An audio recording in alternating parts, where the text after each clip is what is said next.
All right, let's jump right in. We're going to tackle a really tricky question today, one that's right at the heart of our source material. When the government uses your money, public money, for advertising, are they just giving you information, or are they trying to win your vote? Let's dig in. And our source material really doesn't pull any punches. It starts with this powerful claim right here. See, the argument isn't about whether the government has enough money. It's about how they choose to spend it. I mean, why are millions going into ads when something as basic as school textbooks are supposedly underfunded? It's all about priorities, right? And it goes even deeper than that. The source is basically saying the whole point of these ads is getting twisted. They're supposed to be for giving out important public info, but instead, they've become just another tool for political promotion.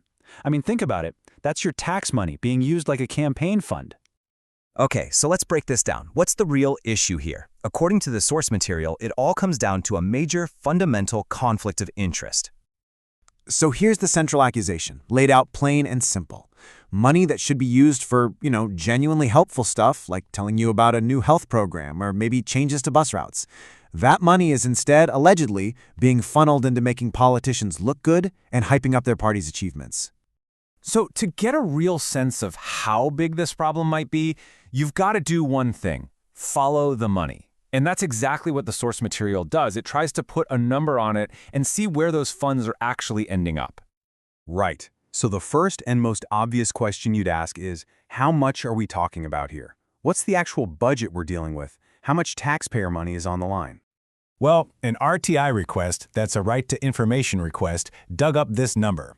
50 crore rupees. That's how much one government reportedly spent on these kinds of ads in just 5 years. That is a lot of money. Okay, 50 crore rupees. But what did that money actually buy? The next logical step in the investigation was to look at the ads themselves. What's in them? And this is where the source draws a really clear line in the sand. On one side, you've got legitimate public information. The useful stuff, objective, factual.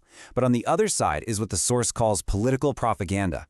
This is the stuff that's all about glorifying politicians, plastering party slogans everywhere, basically acting like a campaign ad you're forced to pay for. And when they analyzed the content, the results were, well, pretty shocking. The source found this massive imbalance. A staggering 90%, 90, of the ad money allegedly went toward political promotion. That leaves just a tiny 10% for actual, genuine public information. But wait, the story doesn't end there. The investigation also looked into something just as important. Who's actually getting paid to run these ads? Who gets those contracts? And what kind of influence does that money buy? And this leads us to this really interesting concept from the source material, something they call dual corruption. The idea is that this isn't just one problem, it's two problems hitting at the same time. First, you're wasting public money on propaganda, and second, you're possibly undermining the independence of the media.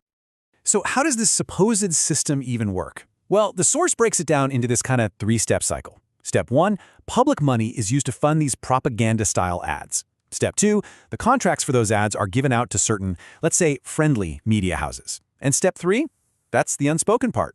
The hope or expectation is that those media outlets will then give more favorable political coverage in return. It's a loop.